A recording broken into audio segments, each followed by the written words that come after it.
नाय बर' बिजोंनि फरायसाफोरनि मादाव गिबिसिन फरायसा बर' बिजोंनि फरायसा सन्तोष कुमार बसुमतारी जों बिथांखौ अनलाइनाव दोननाय जादों। सन्तोष कुमार बसुमतारी लाइनाव दङ। आচ্ছা सन्तोष कुमार बसुमतारी बिथांनो जोङो हामलायनाय हरदों आरो बरायदों। लोगोसेनो दङ स्टुडिय'आव गैया बिथाङा जाहैबाय बड'लेण्ड मुलुगसोलोंसालिनि बर' बिफाननि गाहाय डक्टर इन्दिरा बर' बिथांखौ जोङो अनलाइनाव दोननो हादों। इन्दिरा बर' दङ ना? आচ্ছা बरायनाय होदों। दा जोङो सावरायगोन बर' बिजोंनि फारि दावगानाय बिथिंखौ लानानै लोगोसेनो बर' हारिनि माखासे अलखदनि खोथाफोर फैगोन बेवहाय बर' राव थुनलाइ जौगासारनायनि बिथिंनि सोमोन्दै जों सावरायगोन। बेनि सिगाङावनो जोङो नोजोराव लाबोनि जे कभिड-19नि थाखाय हादराव लकडाउन फसंनायनि उनाव रायजोनि बायजोआव थाहैनाय बर' फिसाफोरा सारजालायाव गोग्लैनांदों। मुम्बाइ, कलकाता, पान्जाब, बेबायदिनो बेंगालुरु, केरालाफोराव आलाय सिलाय दङ बर' फिसाफोरा। बिथांमोना रायजो फारसे फैफिननो नागिरदों, नाथाय फैफिननायनि खाबु जायाखै। रायजोआव फोसावनाय जादोंमोन जे बिथांमोनखौ लाबोफिननायनि राहा खालामनाय जादों। बिथांमोनखौ ट्रेनजों लाबोनाय जागोन एबा बासजों लाबोनाय जागोन। गोबांसाखौनो लाबोदों बासजों ट्रेनजों, नाथाय बर' फिसाफ्रा थाबथानानै थाबोनांदों। दिनैनि समाव बिथांमोना मोनजानाय गैलिया। जि जायगायाव खामानि मावनो थांदोंमोन बे खामानिनि कम्पानिनि बिगोमाफोरा बिथांमोनखौ रिलिज होबाय आरो थाखा फैसा बिथांमोननो गथायाखै। बिथांमोना जोबोद जालु गोग्लैदों। बै जायगायाव मा खालामबाय थाबोनो बिथांमोनालाय खामानिबो मोनला, जानाय लोंनाय गैया, थाबायनानै आसाम फारसे फैगासिनो दङ। लामा फैगासिनो दं बिथांमोना। खायसेया साइकेलजों फैदों। जों बिनि माखासे फुटेज जोङो फोसावनो नागिरदों दान्दिसे बे समाव। सनितपुरनि, बाक्सानि, कार्बि आंलंनि जोबोद जायगा दङ नै। बे नुथाया जाबाय थांनो होननानै ओंखारदों, मैयानि बायदि 4टा बाजियावनो ओंखारदों जों रायजोनिफ्राय दावबायबोनो लानाय बर' सुबुंफोरनि जालाय जाखाय जानाय, आख' फाख' जानाय थासारिनि नुथाय।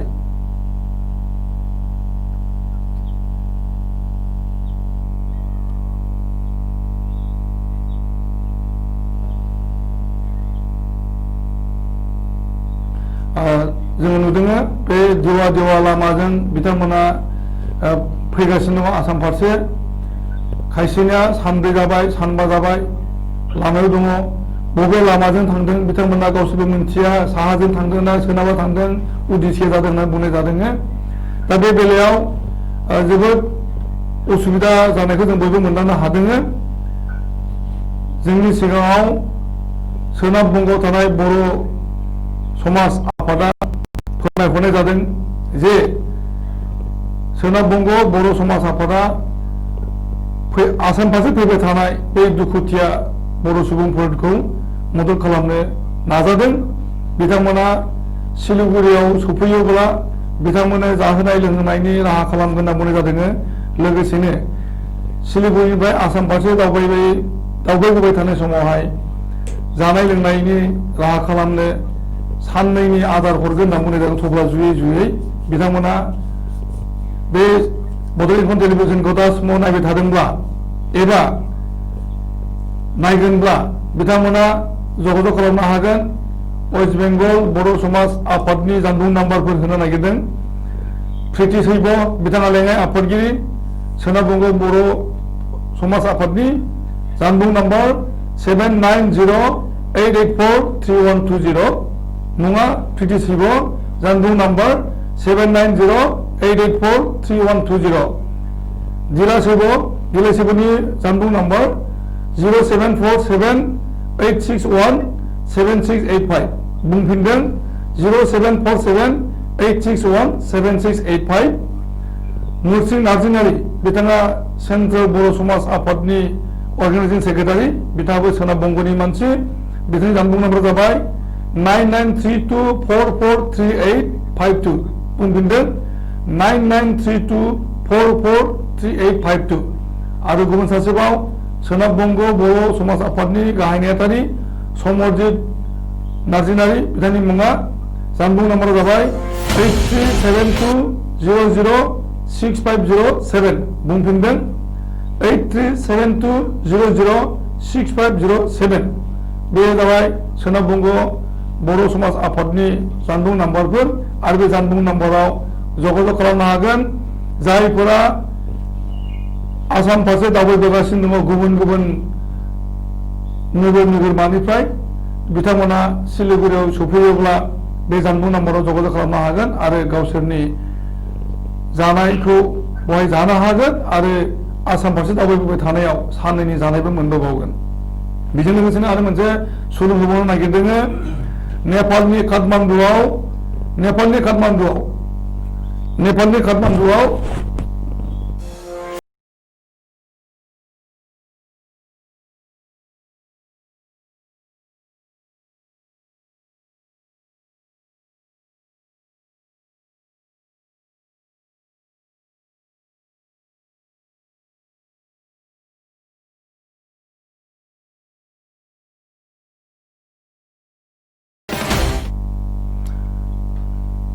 टेक्निकेल प्रब्लेम जादोंमोन फैफिनदों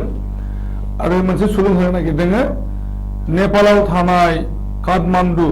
काठमान्डुआव सासे बर' सुबुङा सात जानानै दङ थांनाय फेब्रुवारि दाननिफ्रायनो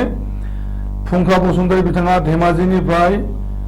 थांदोंमोन काठमान्डुआव नेपाल रायजोनि राजधानी काठमान्डुआव बेयाव थांनानै बियो मोनसे हाइड्र' पावार प्रजेक्टआव खामानि मावदोंमोन बे पावार प्रजेक्टआव खामानि मावबाय थानाय समाव गोजौ बिल्डिंनिफ्राय लहा गोग्लैदेरनानै बिनि आथिं आखाइ बायनानै दङ आरो नेपालाव बिनि ट्रिटमेन्ट जागासिनो दङ नाथाय नेपालनि काठमान्डुआव थानाय हस्पिटाला बिथांखौ रिलिज खालामनानै होनाय जादों बिथांखौ फाहामनायनि राहाया काठमान्डु जानाय नङा होननानैहाय दा बिथाङा जोबोद आख' फाख' गोलैदों खुनुरुखुम जिउ खांगासिनो दङ लेलायनो बिथांनि थाखाय सोरबाफोर सुबुङा सहाय खालामनो गोसो दङब्ला एबा गोसो दुंगाखानानै दङबा बिथांखौ जगाजग खालामनो हायो जानबुं नम्बर 009779826930310 बुंफिनदों 009779826930310 बे जानबुं नाम्बाराव जगाजग खालामनो हागोन आरो फुंखा बसुमतारीखौ मदद खालामनो हागोन दा जोङो फैनोसै गुबै हाबाफारियाव जे दिनै बर' बिजों सान 18 मे 2020 बे गोथार सानाव जों बयबो दिनै रंजानायनि बाथ्रामोन बर' थुनलाइ आफादा थांनाय 2003 मायथाइनि 18 मे खालारनिफ्राय गासै बर' रायजो राजाखौनो बे बर' बिजों सानाव बाहागो लाहोनाय जायोमोन रां थाइसेनि बेस गान होनायनि गेजेरजों बयबोआनो 2003 मायथाइनि 18 मे खालारनिफ्राय बोसोरफ्रोमबो बे सानखालि रां थाइसेनि बर' थुनलाइ आफादनि बेस गाननानै बर' बिजों सानखौ फालिनाय जादोंमोन नाथाय देग्लाय दुखुनि बाथ्रा कभिड-19 नि थाखाय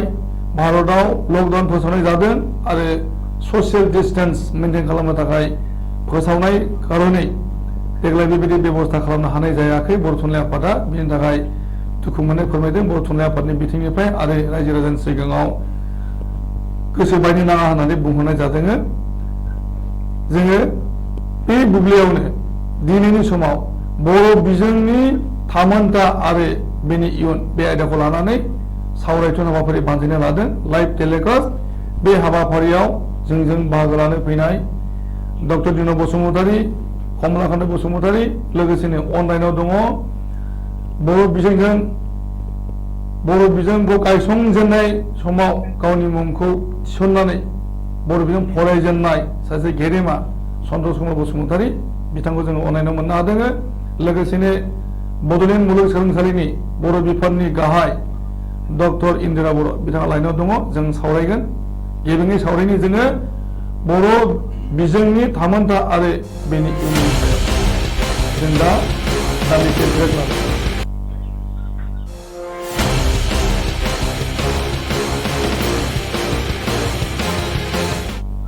फैफिनदों जों दिनैनि बे गोथार सानाव रंजा बाजा खालामनांगौमोन बर' रायजो राजाया रंजागौमोन नाथाय रंजानायनि खाबु खालामनो होआखिसै देग्लायनि समाव कर'ना भाइरासआ गासै मुलुगखौनो सिगिजोबदों गिग्लुंहोजोबदों गोबांसा थैबाय गोबांसा बे बेरामजों भुगिनानै दङ आरो जों बयबोनो सांग्रां जानांगौ जानानै फैदों मानोना COVID-19 रावखौबो सिनाया बे सिनायगौ थैनायखौ आरो सुबुं माहारिखौ सुबुंफोरखौ दुखु होनो थाखाय दा जोङो फैनि गुबै हाबाफारियाव बर' बिजोंनि थामोनथा आरो बेनि इयुन जोङो गिबियावनो सावरायनि डक्टर दिनर बसुमतारी बिथांजों बिथाङा बर' थुनलाइ आफादनि लेङाइ आफादगिरि आरो सावरायगिरि डक्टर दिनर बसुमतारी नोंथाङा जों बरायनाय होदों आरो नोंथाङा दिनैनि बे गोथार सानाव बर' रायजो राजानो बर' फोरोंगिरि मोननो बर' फरायसाफोरनो आरो बर' राव थुनलाइनि मावसोमग्राफोरनो लोगोसेनो बर' राव बिजोंनि थाखाय जायफोरनाखि नांथाबगासिनो दं बिथांमोननि थाखाय मा मेसेज होनो नागिरो खुलुमबाय निफ्राय जि प्रग्राम जों लादों बे प्रग्रामनि बे मन्चनिफ्राय रायजो राजाफोरनिसिम आंनि बुंनो बावहरग्रोबाय आरो लोगोसे दिनै बेबायदि एफा गिदिर मोनसे आयदानि सायाव सावरायनो खाबु होनायनि थाखाय बड'लेण्ड इंखं टेलिभिसननि जि मावफारि बिनि थाखाय बिथांमोननिसिम साबायखर होग्रोबाय बाथ्राया जादों जे दिनैहाय बर' रायजो राजाफोरा मोनसे एफा गिदिर सान बर'फोरनि थाखाय बेयो रावानो जाबाय जाथिनि सिनायथि बे रावखौ 1963 आव सिगांसिन जोङो बर'नि फरायसालियाव बिजों महरै मोनग्रोजेननाय सान आरो बे सानखौ जोङो जि रोखोमै गाजा गोमजायै खुंनो हानांगौमोन नाथाय बेखौ जोङो दिनै खुंनो हायाखै बियो जोंनिल' बाथ्रा नङा सारा मुलुगनाङैनो बे जेंनाया फैदों जायनि थाखाय मठ मन्दिर स्कुल कलेज अफिस काछारि गासिबावबो बे नेमखौहाय सोलिनो थाखाय बिथोन होनाय जादों आरो बे बिथोना अर्डार हिसाबैल' नङा बे जोंनि थाखायनो खालामनाय जादों मानोना मानसिनि देरसिनथार समस्या जाबाय थैनाय आरो थांनाय दिनै मानसिनि समस्या थैनाय थांनाय समस्या फैदों आरो बेखायनो जोङो दिनै बे अलखद समावहाय जेब्लाबो जोङो गाजा गोमजायै खुंनो हानांगौमोन आरो बे बेलायावहाय जों खुंनो हायियाव जोंहा दुखु मोनदों थिगैनो लोगोसे जोङो दुखु मोननानै थाद्रायनायाबो गाहाम जानाय नङा खारन बे समखौहाय जोङो मोजाङै मोजां बारहोनो थाखाय जों बेखौ नाजालायनांगौ आरो बेनो जाबाय ससियेल डिस्टेन्सखौ जोङो मेनटेन खालामनांगौ आरो लकडाउनखौ जोङो बयबो मोजाङैनो सोलिनांगौ अब्लासो जोङो बयबो थांना थानो हागोन आरो थांना थानो हायोब्ला जोङो जोंनि राव हारिमु जाथि गासैखौ जोङो फोथांना लाखिनो हागोन थ' बे बेलायावहाय आङो बेखायनो सिगां बर' थुनलाइ आफादनि जानानै बिथांमोननो बयनिसिमबो हांख्रायना थाबाय जे जेरावखि थाया मानो जेरैखि थाया मानो बिथांमोना दिनैनि बे जि गोथार सान बर' बिजों सान बेखौ निस्सय बयबो फालिनाय जोङो आरो फालिगोन आं बिनि थाखाय बिथांमोननिसिम साबायखर होबाय बर' बिजों होननाय लोगो लोगोनो जे बर'फोरा मानो बिजोंखौ दिनै मोननो थाखाय दाबि खालामनांगौ जादोंमोन आरो बिजों मोनखांनायनि उनावहाय जोंहा मा रोखोम मावफारि मावनांगौ जादोंमोन बेफोर मोनसे बिराद गिदिर बाथ्रा मोनसे सम दङमोन जे बर'आ मोनसे राव थाब्लाबो हारिमु थाब्लाबो बिहा मोनसे गिदिर जारिमिन गावनि रावजों जोङो फरायनो मोनैयावहाय सोलोंथाइ बिथिङाव जोङो गोबां फारसे थांनांगौ जादों खारन जोंनि खाथियाव जोङो जि मिडियामजों फरायदोंमोन आं गावनो बर' बिजोंजों फरायनो मोनाखै असमिया बिजोंजों फरायनांगौ जादोंमोन आरो असमिया बिजोंजों फरायनांगौ जानायावहाय असमिया रावखौ जोङो मोजां बुजियै जाहोनावहाय जोंनि फरायसाफोरा जि रोखोम अलखदाव गोग्लैनांदोंमोन रावखौ मोजां बुजिनो हाया फोरोंगिरिया मा बुजिनो हाया जायनि जाहोनाव जोंनि फरिखानि रिजाल्टफ्रा मोजां जाया आरो थाङै थाङै मा जाहैयो बर' गथ' माखासेया मेट्रिकआव फार्स्ट डिभिजनथ' गोजाननि बाथ्रा सेकेन्ड डिभिजनखौ मोननो हाया कुनु मथे थार्ड डिभिजनाव साफा सानैल' पास जायोमोन अर्थात पास जानाय पार्सेन्टेजआ जोबोद खम जायोमोन आरो बिनि गुबै जाहोना जाबाय लेंगुवेज प्रब्लेम फोरोंगिरिया असमिया रावारि फोरोंजानाया बर' रावारि फोरोंग्राया बर' एसेबो रोङा आरो फोरोंजानाया असमियाखौ रोङा सोंलायनानै बाथ्राफोरखौ बुजिना लानो हानायनि थाखाय जि कमिउनिकेसन गेप सोमजिदोंमोन बेफोरनि जाहोनावहाय साबजेक्ट मेटारखौहाय क्लियारलि बुजिनायाव गोब्राब जादोंमोन जेरैहाय मोनसे बाथ्रा खोन्थानि एग्जाम्पल हिसाबैहाय जों जेब्ला एल.पि. स्कुलाव फरायदोंमोन अब्ला फोरोंगिरिया जोंखौ बुंदोंमोन आरो फराय बिजाबाव दंखायोमोन बियो जे सबाय नाखाले अजीर्ण रखय सबाय नाखाले अजीर्ण रखय अर्थात मोजाङै अरगिना जायाब्ला माने हजम जायो बेमार जायो बे बाथ्राखौ जों मा बुजिदोंमोन जे सबाय ओंख्रि जायाबा सोरनि बेरामा जायो सबाय ओंख्रि जाया बेरामा जानायखाय जों न'आव फैना बुंफैयोमोन हायै सबाय ओंख्रि जाब्लासो मोजाङै ब्रेना गोख्रों जायो रिजाल्टआ मोजां जायो फरायना मोजां जायो आरो आइयाबो जेरै बिमा बिफायाबो सबाय ओंख्रि संनानै होयो मोजां जायो थ' बेफोर बाथ्राया मा जाबाय जे बुंदों मोनसे बाथ्रा आरो बुजिदों मोनसे बाथ्रा बेबायदि मोनसे कमिउनिकेसन गेप आरो बेबायदि बेलायावहाय जों मारै रिजाल्ट मोजां खालामनो बे जाबाय बे समनि बाथ्रा जायनि थाखाय मोनसे बदनामा जाबायमोन जे बर'फोरा मेरिटआनो गैया आरो बिसोर मेरिट गैयाखायनो फार्स्ट डिभिजनथ' पास जाखायानो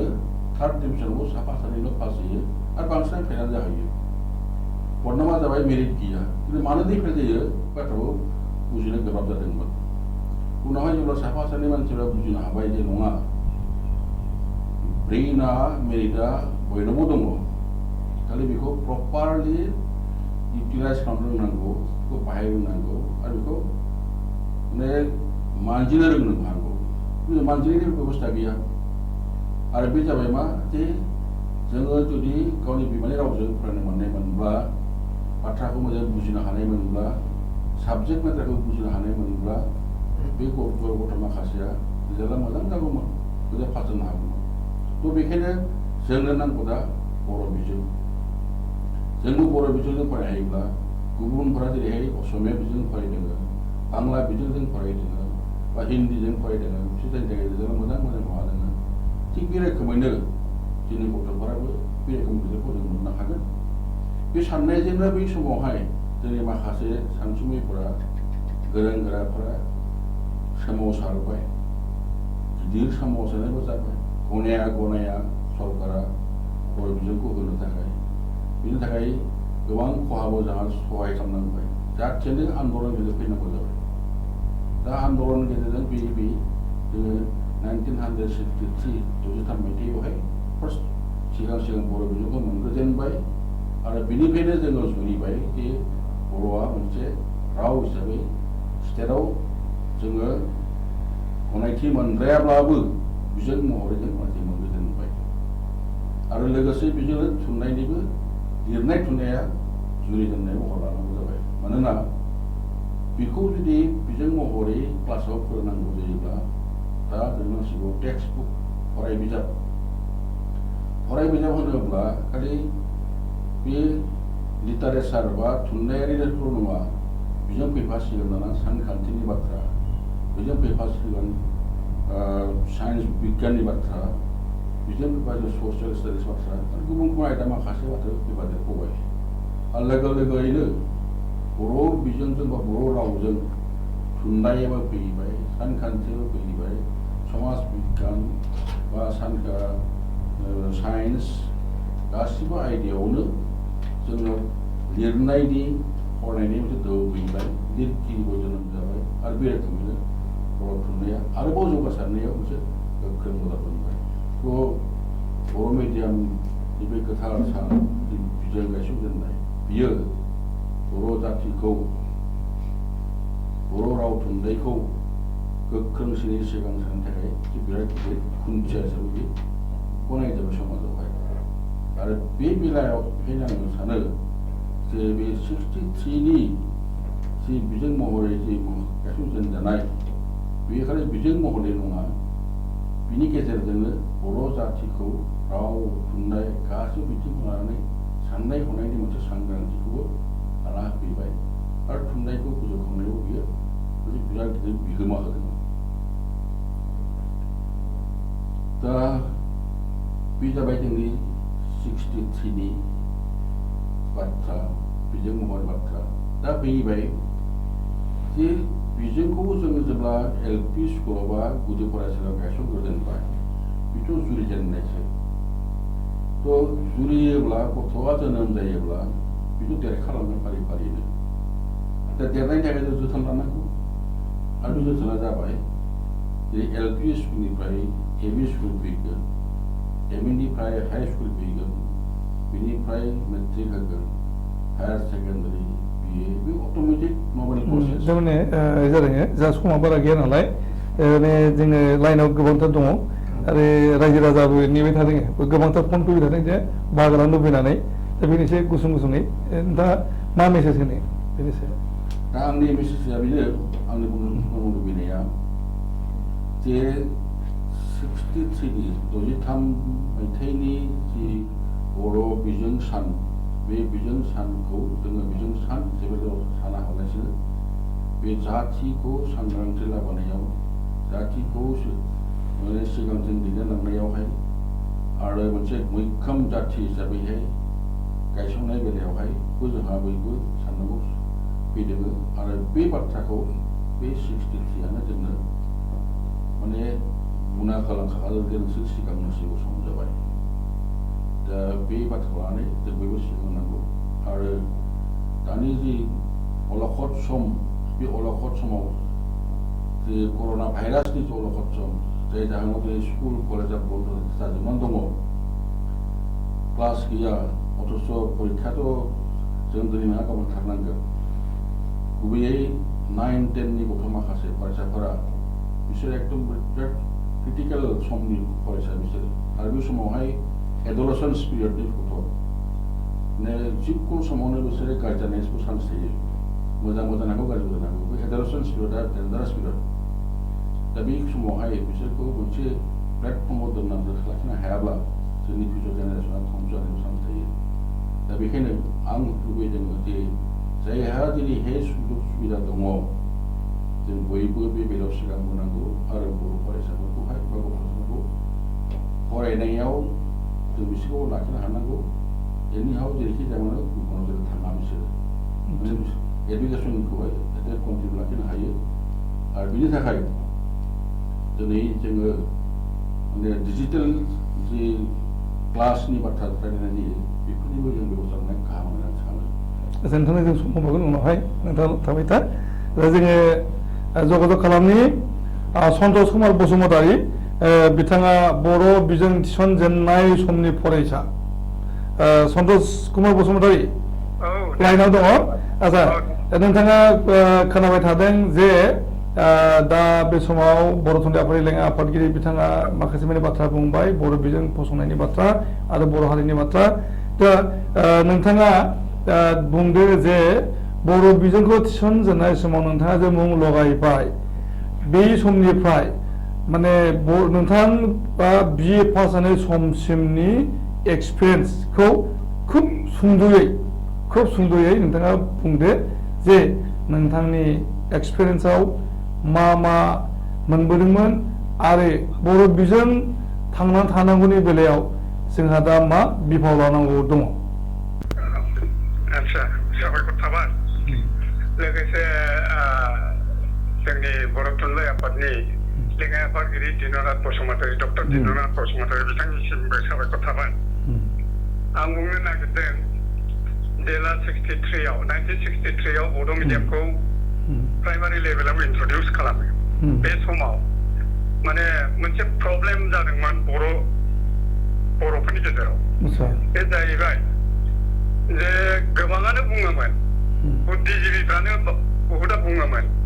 बोले माने बर' मिडियाम फरायना मा जानो ओमफ्राय आं नुनायाव बै समाव बिसेस करि एसे धोनि सेक्सननि मानसिफ्राना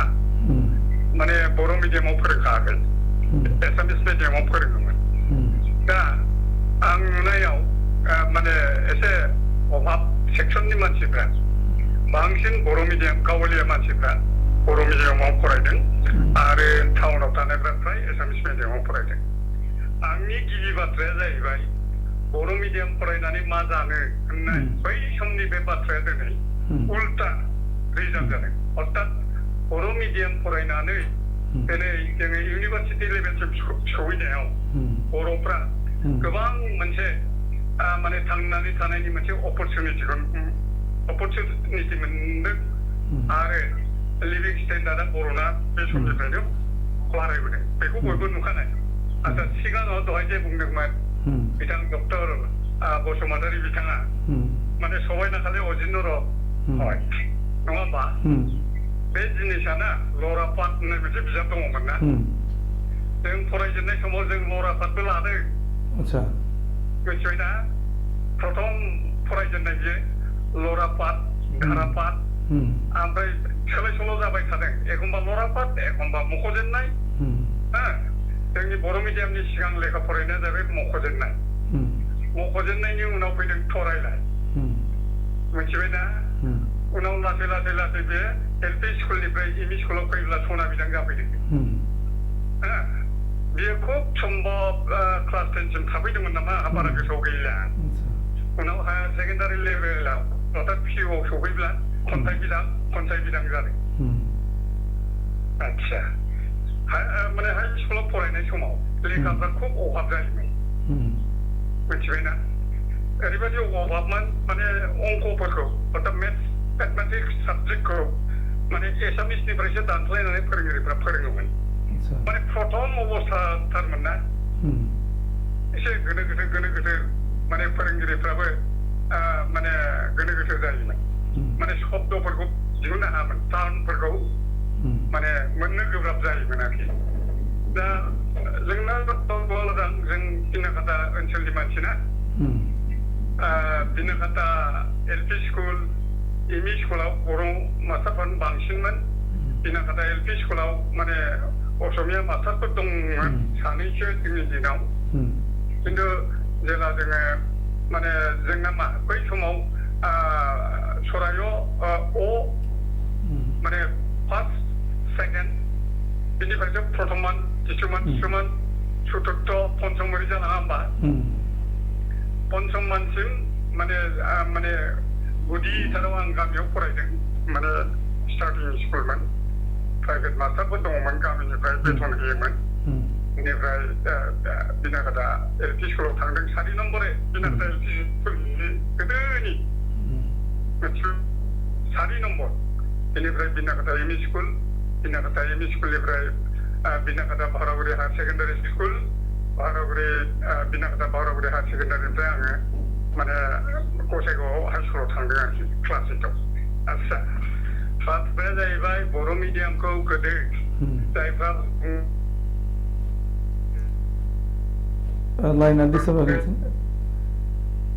सन्तोष बसुमतारी लाइना डिस्टार्ब जादों ना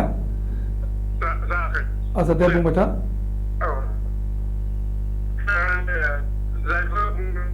आच्छा नेटवर्कआ जोबोद डिस्टार्ब जादों सन्तोष बसुमतारीजों उनाव सम लाबावनि नोंथांजों दा जोङो फैनि डक्टर इन्दिरा बर' दङ लाइनाव अनलाइनाव इन्दिरा बर' लाइनाव दंना आच्छा दे जोङो सावरायबाय थादों बर' बिजोंनि थामोनथा आरो बेनि इयुन बेनि सायाव सावरायदों दा नोंथाङा मा बुंनो नागिरो जे बर' बिजोंनि थामोनथा आरो बेनि इयुननि सायाव साबायखर नोंथां बर' बिजोंनि थामोनथा आरो इयुन बे बिराद गिदिर सोंथि दा थामोनथा होननानै बुङोब्ला दा 1963 मायथाइनिफ्राय जि सोलिबोबाय गोदाननिफ्राय जि सोलिबोबाय जे खोरोमे आगाननि उनावहाय आगान बे दावखोबाय थादों आरो दिनै बियो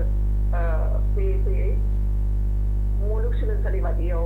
जायगा लाफैनो हादों बे जोंनि मोनसे देरगाथाव बाथ्रा बर' हिसाबै देरगाथाव बाथ्रा बर' बिजोंनि देरगाथाव बाथ्रा जों जे लासै लासैब्लाबो सामाव मानबायनाय बादिब्लाबो जों दिनैहाय मुलुगसोलोंसालि थाखोआव सफैनो हानाया बे जोंनि जोबोद देरगाथाव बाथ्रा आरो बे देरगाथाव बाथ्राखौ आं बांसिन मोजांसिननो खाबु मोनदों जेराव आं मोनसे बर' मिडियामनि फरायसा बर' बिजोंनि फरायसा गुदि फरायसालिनिफ्राय बर' बिजोंजों फरायबोनानै आङो बे बर' आयदायावनो एमएखौबो उथ्रिनानै आरो बे बर' बिफाननिनो बिबुंगिरि हिसाबै जानो बड'लेण्ड मुलुगसोलोंसालियाव खामानि मावबाय थानो मोननाय आच्छा मोनसे इन्टारेक्सन इन्दिरा बर' मोनसे इन्टारेक्सन नोंथाङानोथ' बड'लेण्ड माने बर' बिजों एबा बर' बिफानाव गिबिसिन एमए पास जानाय नङा होमबा गुवाहाटी मुलुगसोलोंसालिनिफ्राय गिबि बेच नोंथाङा एमए पास जादों आरो दे दिनै बुंलांदो बेवहाय जों सातनि दङमोन जोंनि बेचआवहाय गिबि बेचआव जों सातनिबो गासिबो एमए पास जाजोबदों आरो दा जोंनि गासैबो सातनि लोगोफ्रा गावबागाव सोरबा मुलुगसोलोंसालियाव सोरबा फरायसालिनियाव हाबनानै गावबागाव खामानियाव मावगासिनो दं दा जोंनि थामोनथा होननानै बुङोब्ला बेनो जों जेरै मुलुगसोलोंसालियाव सौफैदोंब्लाबो जोंनि बर' रावा एबा बर' बिजोङा बर' बिजोंनि जेरैबायदि खौरां आरो बियो जोंनि दुखुनांथाव बाथ्रा मानो होनबा बर' बिजोंनि फरायसालिफ्रा माने खोब मिरु जालांगासिनो दङ होननानै जोंनि बर' थुनलाइ आफादाबो बुङो एबा गुबुन गुबुन फसंथानफ्राबो बुंगासिनो दङ बे जोबोद दुखुनांथाव बाथ्रा दा बर' बिजोंखौ जोङो फोथांनानै लाखिबाय थानांगौब्ला एबा दिनै जोङो मुलुगसोलोंसालि दरबाराव गाखोफैनो हालायनानैबो जोंनि बर' बिजोङा जुदि खोब मिरु हालोदाव थाबाय थायोब्ला बे दुखुनांथाव बाथ्रा जागोन बेनिखायनो जोङो साफ्रोमबो जोंनि बर' गेदेमाफ्रा जोंनि गार्जेनफ्रा सांग्रां जानांगोन जाहाथे जोंनि बर' बिजोङा माने थांनानै थाबाय थायो आच्छा बड'लेण्ड मुलुगसोलोंसालिया इयुननिबो मोनसे गोजों लामाखौ दिन्थिगोन होननानै आं फोथायो आच्छा इन्दिरा बर' जुदि थैनानै थाङोब्ला बर' बिजोङा इयुनाबो जोंना खोमसि जागोन आच्छा इन्दिरा बर' बिजोंखौ जों फोथांनानै लाखिनांगोन आरो जोंनि दिनै मुलुगसोलोंसालियाव सहैबानो जे बर' रावा थांबाय थागोन बेबो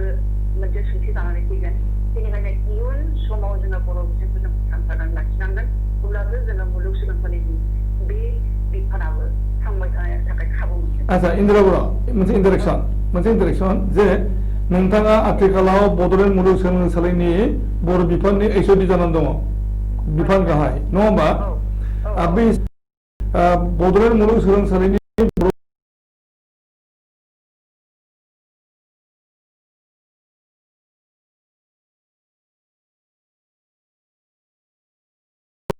दा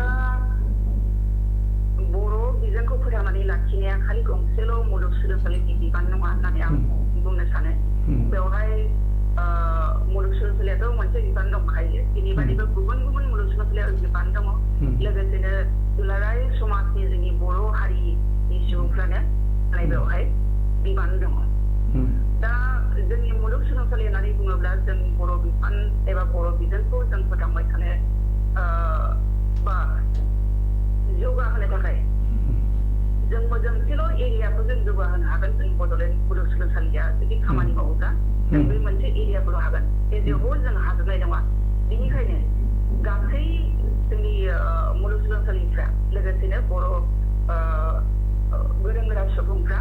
बे फारसे सांग्रां जानांगोन दा जियानो जायाथों मानो जों बर' बिफाना जेखिनि मावनो आगान सुरदों बेखौ आं एसे ओरैनो बुंनानै होयो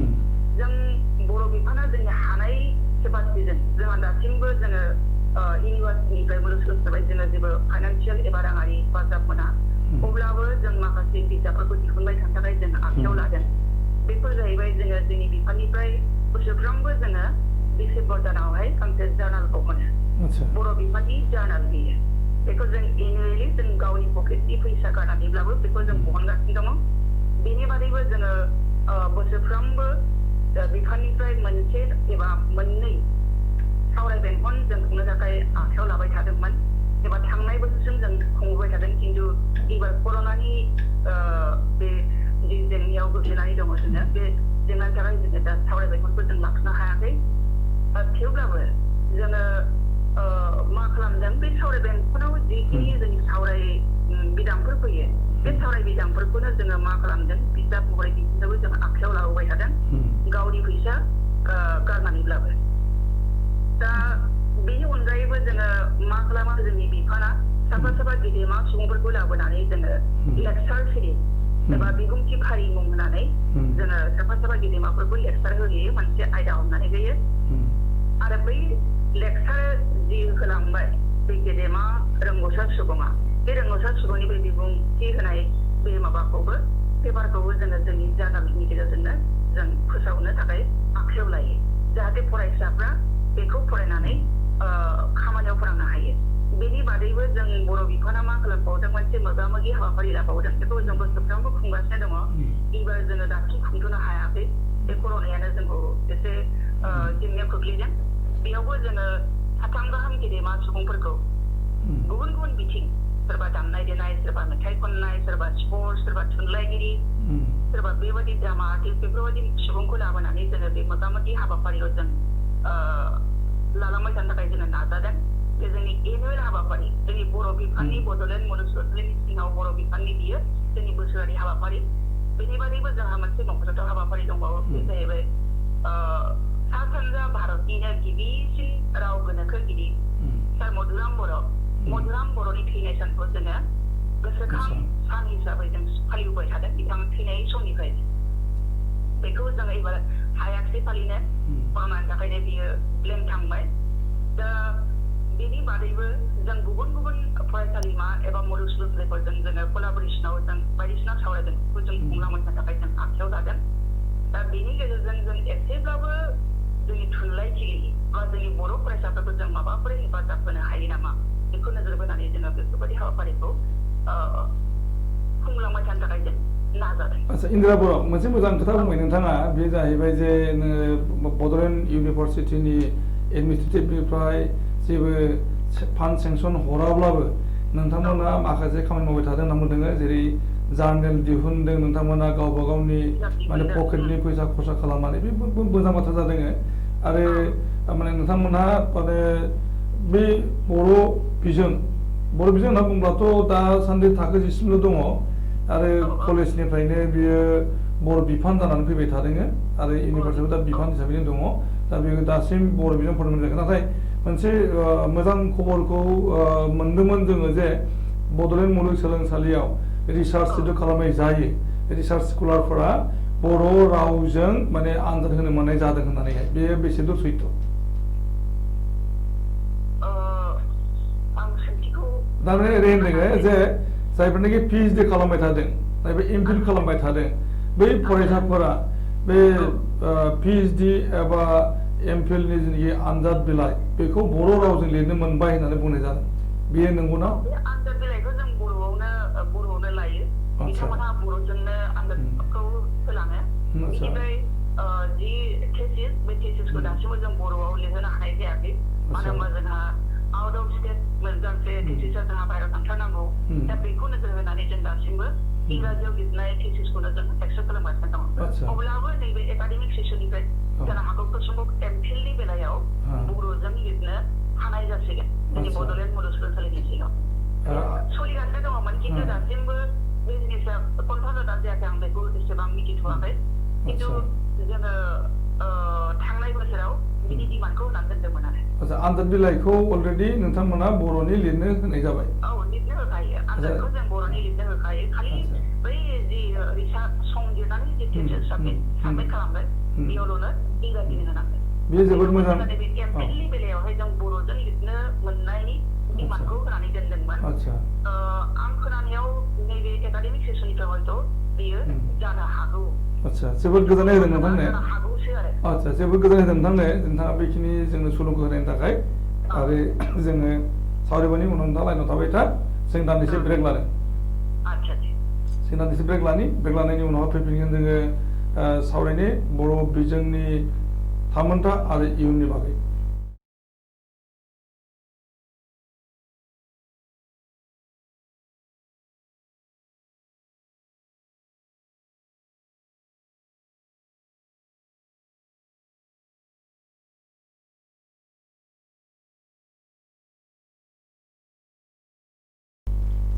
फैफिनदों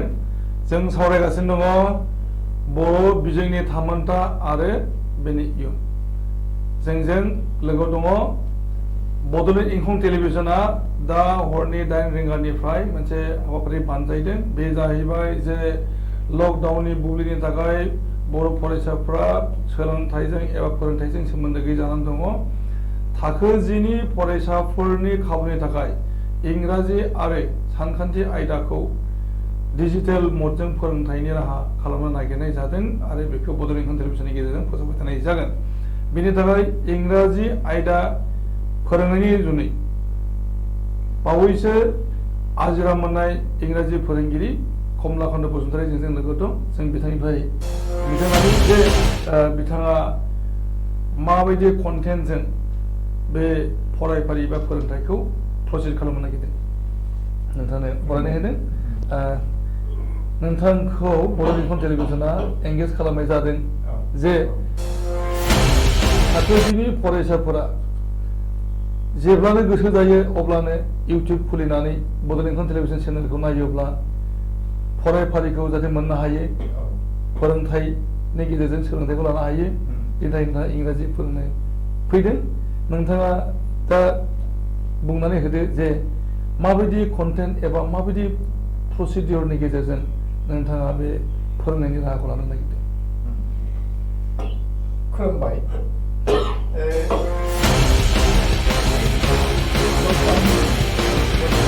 गुबुन समावबो जुदि फरायसाफोरा क्लासनिफ्राय गोजानाव थानांगौ जायोबा क्लास मोनाबा अब्ला बिसोरो फरायनाय आरो लिरनाय आनज्रायनानै थायो सोरबा गोसो जानानैबो थायो आरो सोरबा गोसो गैयाबाबो थानांगौ जायो बेनिखायनो बे लकडाउन समाव फरायसाफ्रा जेसेबां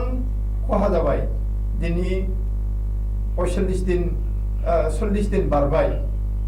आरो दिनैनिफ्राय गोदानै हाबबावबाय लकडाउना दा बे दिनैसिम गथ'फ्रा जोबोद खहा जादों फरायनो मोनाखै माने फोरोंगिरिनिफ्राय फोरोंनाय मोनाखै नंगौ बिसोरो न'आव फरायनो हागौब्लाबो नाथाय उन्दै गथ' हिसाबै गाइडखौ नांगौ गाइड नङाबा बहाबा आन्दायो हारसिं फरायबाय थानानैल' जाया बेखायनो बे मा होनो बे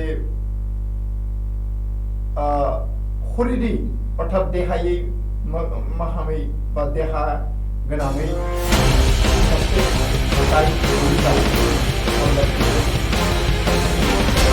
नोंथाङा बुंदों जे नोंथाङा जे दा डिजिटेल मदनि गेजेरजों माने इंराजि फोरोंगोन बड'लेण्ड इंखं टेलिभिजननि गेजेरजों बेखौ फोसावनाय जागोन दा बेनि गेजेरजों माबायदि मुलाम्फा जागोन फरायसाफ्रा मुलाम्फा जागोन फरायसाफ्रा बे डिजिटेल आयदाजों फोरोंनायखौ जुदि नायोब्ला बिथांमोना बुरजा नङाब्लाबो एसेब्लाबो सहाय जागोन मुलाम्फा जागोन मानो होनोब्ला क्लासाव फोरोंगिरिनि मोखांखौ नायनानै फोरोंगिरिनि मोखाङाव नायहरनानै बिथांमोना सोलोङो फरायसाफोरा दा आं दहायनो बुंदों जे हारसिं फरायबाय थाबा बहाबा आन्दायलांनो हागौ आरो आन्दायोबो बेनि थाखाय दा डिजिटेलाव टिभियाव जि माने फोरोंनो लादों बेहाय फोरोंगिरिखौबो बिसोरो नुगोन बिसोर नुयोब्ला अब्ला क्लास खालामनाय रियेलि क्लास खालामनाय मोगथाङाव बिसोरो मोनसे गावसोरनि स्कुलाव क्लास रुमाव जिरायनानै मास्टारनि दारै फोरोंनायखौ बुंनायखौ नुनानै खोनानानै सोलोंनो हानाय बादि जागोन आरो गोजोननाय नोंथांनो नोंथाङा मोजाङैनो क्लास खालामनो हागोन एबा फोरोंथायखौ होनो हागोन होनना मिजिं लादों आरो बेनि गेजेरजों बड'लेण्ड इंखं टेलिभिसननि जिनाखि हाबाफारि बियो साबसिन जाबावगोन आरो साबसिन हामसिन खालामनो हाथों जों बेखौ मिजिं खालामगोन नोंथाङा बे कन्टेन्टनि गेजेरजों फरायसाफोरा मोजाङैनो मुलाम्फा जाथों आरो गावसोरनि सोलोंथाइ लानायाव माने जेबो जाहाथे माने आखुखौ मोननाङा मोगा मोगि जानाङा बे जाथों जों मिजिं खालामगोन आरो नोंथांनि बे सिगां मोननायखौ जोङो बरायो दा जोङो मोनथिनो मोनबाय जे माने फरायसाफोरा फरायनाय बेलायाव न'आव हारसिङै फरायबाय थायोब्ला बेवहाय माखासे माने सौग्रावनाय बिथिं फैनो हागौ बुंनाय जादों आरो बेनि थाखायनो फोरोंगिरिनि गाइड एबा सोरबा सासेनि गाइड गोनांथि जायो बेखौ टेलिभिजन स्क्रिननि गेजेरजों जेनाखि फोरोंनाय जागोन दा बेवहाय फोरोंगिरिखौ नुगोन आरो बर्डआव लिरनायबो नुगोन बै हिसाबैहाय माने बेनि जेनाखि कनफिउसन फरायसाया जुदि कनफिउसन जादोंमोन गाव हारसिं फरायनायाव बे कनफिउसना गैया जागोन आरो बेनि गेजेरजों बे फरायसानि सोलोंथाइ लानाया एसे साबसिनै जागोन होननानै बिथाङा बुंनो नागिरदों बे जोबोद मोजां बाथ्रा दा जों फैफिननो नागिरदों सन्तोष कुमार बसुमतारीनि सेराव सन्तोष कुमार बसुमतारी नोंथाङा दङ लाइनाव दङ आच्ছা नोंथाङा दहाय रायज्लायबाय थानायाव माने डिस्टार्ब जादोंमोन माने टेलिफनिक कनभारसेसनाव दा नोंथांजों फैफिनदों जे नोंथाङा माने बिए थाखो जे फरायबाय बै समावहाय मा आयदा लानानै फरायामोन बिएआव फरायनाय समाव लेंगुवेजआथ' थाखाबाय जेनेबा इंलिश बर' नङा होमबा बेनिफ्राय मोनथाम साबजेक्टमोन पलिटिकेल साइन्स सरि मोननै साबजेक्ट पलिटिकेल साइन्स एन्ड माबा इक'नमिक्स आच्ছা मिथिबायना बेनिफ्राय नोंथाङा जे माने पिइउ फरायबाय बे समावथ' पिइउमोन हायार सेकेन्डारि नङामोन पिइउमोन आर्ट्सखौ लादोंमोन नोंथाङा आर्ट्सखौ लादोंमोन बेनिफ्राय नोंथाङा थाखो 10सिम बर'जों फरायबाय थाखो 11 एबा पिइउआव माबायदि सौग्रावनो गोनां जायोमोन मानोना नोंथाङा इंराजि मिडियाम फरायनांदोंमोन ना गुबुन मिडियाममोन नोंथाङा बर' मिडियाम पियर बर' मिडियाम नङा थाखो 11आव माने पिइउआव बे माबाबा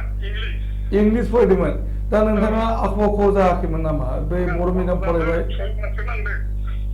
6 माससो नांदों औ इंराजिखौ नों केपचार खालामनो 6 माससो नांदों आच्ছা थारमाने ओरैबायदि समस्या जोङो बर' मिडियामनिफ्राय फैनाय जायनाखि छात्रफोर कलेजाव जेला एडमिसन लायो कलेजनि सासे माबा पिइउ जाहैबाय आচ্ছা पिइउ बिए ज'मोन नालाय दाबो सेपारेट जादों दा माने मिडियामाव इन्सट्राक्सना जाहैबाय माबा इंलिश कलेजाव फैनाय लोगो लोगो इंलिश दा प्रब्लेमा जायाखै नङा जादों थेवबो गावबा गावनि स्टाडिनि सायाव निर्भर जाहैबाय हानाय हायिया थेवबो जोङो कन्टिनिउवासलि बारग'बोदों आं पिइउखौबो जेनेबा बिएखौबो बै समाव खिन्थु माने इंलिश मिडियाम नालाय बिजाबफ्रा माबा गैया मा होनो प्रब्लेम गैया खिन्थु बर' एमआइएलनि बिजाबा टेक्सटबुकफ्रा प्रब्लेममोन थारमाने टाइमलि जों मोनबोआखै आच्ছা बिएनि एमआइएलनि जेनाखि टेक्सटबुक बेखौ जों 6 माससो उनाव मोनदों बेबो ओरैबायदि एसे बुंनो हागोन नामा आरो दे बुंलाय थारमाने बै समाव रादाब ओंखारोमोन ना प्रमद ब्रह्म चौधुरि मन्थ्रिनि रादाब खौरां बिलाइ सानस्नियारि खौरां बिलाइ रादाब बे रादाबाव मधु बर'ना सोरमोनलाय बे जोंहा माने मा होनो लिंगुइस्टिक माबा मधु बर' ग'वार इउनिभार्सिटिनि लेक्सारार बिथाङा नट दिहुनदोंमोन अरिजिनेल मेनुस्क्रिप्ट बेखौ रादाबाव हरदों रादाबाथ' उइकलि ओंखारोमोन बे उइकलि रादाबाव मा खालामोमोन माबा नटबुकखौ माबायोमोन आरोखि प्रिन्ट खालामोमोन बेनिफ्राय रादाबखौ फानोमोन जों अरिजिनेल माने बायनानै लाथारनांगौमोन आरो मिथिबाय ना उनाव मा जादों आंनि लोगो मोनलाय बे माबा जोंहा अनजु बायजोंनि फिसा माबा नामोनलाय बेनुधर बसुमतारी बेनुधर बसुमतारी बे आदा बेनुनाव आं थांनानै अरिजिनेल मेनुस्क्रिप्टखौ लायदों आङो आच्ছা बुजिबाय अरिजिनेल मेनुस्क्रिप्टखौ लायनानै बेखौ एखेबारे लेख'जोबनानै हैफिनदों दाना बै समाव जेरक्स मेसिन गैयामोन गैया 아차. 에어로스미스 게 에케바레 한 코비 칼람들 아니 제가 왜 프로블em 이런블라고 좀 봤거든 자 프로블em 또 다 그냥 아무 문제나 기내 자든가 근데 보로 만 라우와 बहुत गोजौआव थांबाय बर' एम एल पास जानाय बहुत गथ'फोर दंसै आरोखि दा बे हिसाबै बर' रावा बर्तमान वेल इस्टाब्लिश आरो बिनि भबिष्यतआबो ब्राइट दा बाथ्राया जे बर' रावाथ' एस्टाब्लिश जाबाय दा बर' रावा भारत संबिजिरनि 90 फारियावबो सोसनजाबाय आरो बे हिसाबै बर' रावखौ भारत सरकारानो फोथांनायनि दायित्वखौबो लाबाय नाथाय बर' बिजोंनि अबस्थाया मा जागोन ओरै होननानै साननाय जादों बर' बिजोंनि अबस्थाखौ जोङो 2017 16 मोनथाय माने टिचार एवारनेस प्रग्राम खालामदोंमोन ना जोङो 18टा उइदिन बिपिसि आच्छा आरो 18टा बे प्रग्रामाव आङो 11टा प्रग्रामखौ आं पार्टिसिपेट खालामदों आरोखि आच्छा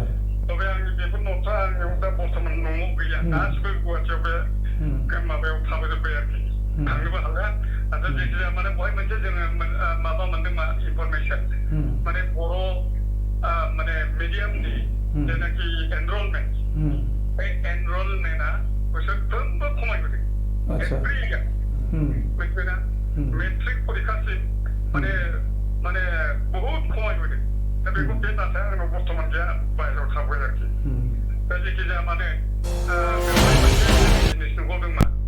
आं बेखौ बुंनो लुबैदों आरो जों मिथिंफ्रावबो बुंबोदों 18टा जेनाखि टिचार एवारनेस प्रग्राम जादोंमोन बेवहाय बुंबोदों जों गावनि गथ'फोरखौ इंलिश मिडियामाव फोरोङो आच्छा मेक्सिमाम टिचारफ्रा बेयो बर' मिडियामनि टिचार होमब्ला बाथ्राया ओरैबायदि जायोना दा बियो गावनि टिचारशिप गाव जे टिचार बर' मिडियामनि बेवहाय बिहा आत्मबिश्वास गैयि जाया होमबा जुदि गावहानो आत्मबिश्वास गैयाब्ला होमब्ला बर' रायजो राजाफ्रा बे टिचारखौ बोरै फोथायो बे टिचारनि आन्दाराव गथ'फोरखौ बोरै एडमिसन हरो एलपि प्राइमारि लेभेलफ्राव फाउन्डेसनफ्राव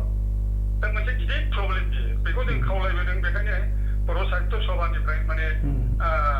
माने गथ'फोरखौ जाहाथे माने बर' मिडियामाव थिसनो बे मोनसे पिरियड थांथारबाय खिन्थु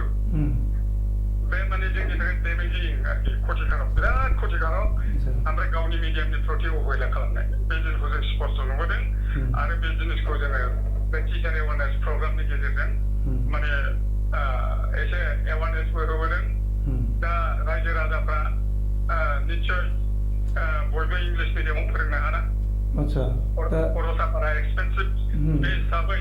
जोंनि बर' मिडियामनि टिचारफ्राबो बे फालरफोरा एसे सांग्रां जानाया अत्यन्त दरकार दे नोंथाङा मोजां बांबुदि होदों जे माने बर' फोरोंगिरिफ्रा गाव गावनि गथ'फोरखौ बर' बिजों फोरोंनांगौ जिहेतु गावनो निजे बर' माने बिजोंनि फोरोंगिरि नङा होमबा दे नोंथांखौ जोङो गोजोननाय होदों आरो नोंथांजों जोङो जगाजग खालामनो नाजाबावगोन मोनसे स्पष्ट जानाया मोजाङाखै बिस्रा जेनेबा गावसिनि सायावनो आत्मबिश्वास गैया होनब्ला रायजो राजाफ्रा बोरै बिसास खालामनाय बेबायदि जायो आच्छा दे जों दानिया फैनि डक्टर दिनेश बसुमतारीनि सेराव जों फैनि बिनि आगुआवनो जों दान्दिसे ब्रेक लानो नागिरदों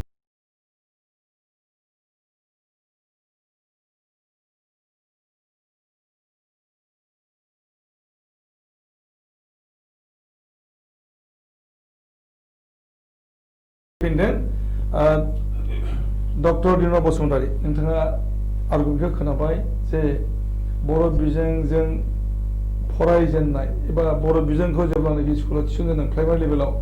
फरायजेनदोंमोन चन्द्रशेखर बसुमतारी बिथाङा मोनसे आर्गुमेन्ट होदों जे माने फोरोंगिरिफ्रा बर' फोरोंगिरिफ्रा गथ'फोरखौ गुबुन मिडियामाव फोरोंनाय जादों बे जोबोद इनाय जादों होनना बिथाङा बुंनो नागिरो बे हिसाबैहाय माने माबायाव जोंनि बर' बिजोंनि जिनिखि समस्या दा बेफोरनि बेलायाव बेबो मोनसे जाहोन बेनिफ्राय आरो मोनसे खोथा जाहैबाय जे बर' बिजोंखौ जोङो कन्टिनिउ खालामनायनि बेलायावहाय सरकारि भाबै नाथ्रोदगासिनो दं आरो सरकारि स्कुलफोरनि रिजाल्टआ मोजां नङा नाथाय दासान्दि गोबांथार प्राइभेट स्कुल एबा प्राइभेट एकाडेमि खुलिनानै दङ जेरैहाय इउएन एकाडेमि मोजां रिजाल्ट खालामबाय थादों बिदिनो गोबांथार प्राइभेट माने फरायसालिफोर दङ दासान्दि बैफोरनि रिजाल्टआ मोजां जाबाय थादों दा बे हिसाबैहाय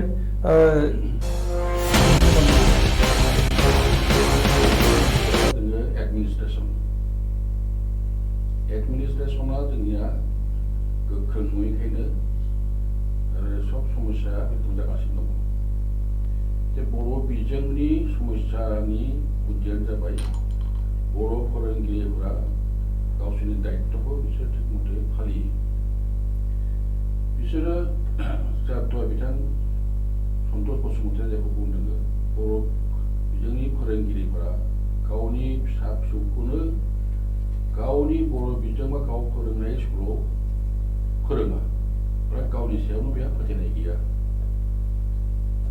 आरो बिनि थाखायनो रायजो राजाफोराबो बेखौ फोथाया गावहानो फोथायनाय गैयाबा गावनि फिसाखौ बे बाहेरायाव फोरोङोब्ला बे स्कुलाव मा रोखोम जागोन सन्देह जाखायो साभाबिक अब्ला मानसिफोरा गुबुनाव हरो इंराजियाव हरो खिन्थु बेयो मानो जानो हादों बोरै जानो हादों बे फोरोंगिरिया गावनि फरायसालियाव गावनि फरायसाखौ फोरोंनो थाखाय बेयो माने मेन्टेलि प्रिपेयार जानो हायाखै कारण बे नुनो मोनदों मा बै माखासे जेंना दङ जेंनाया मा टिचारनि बेलायावनो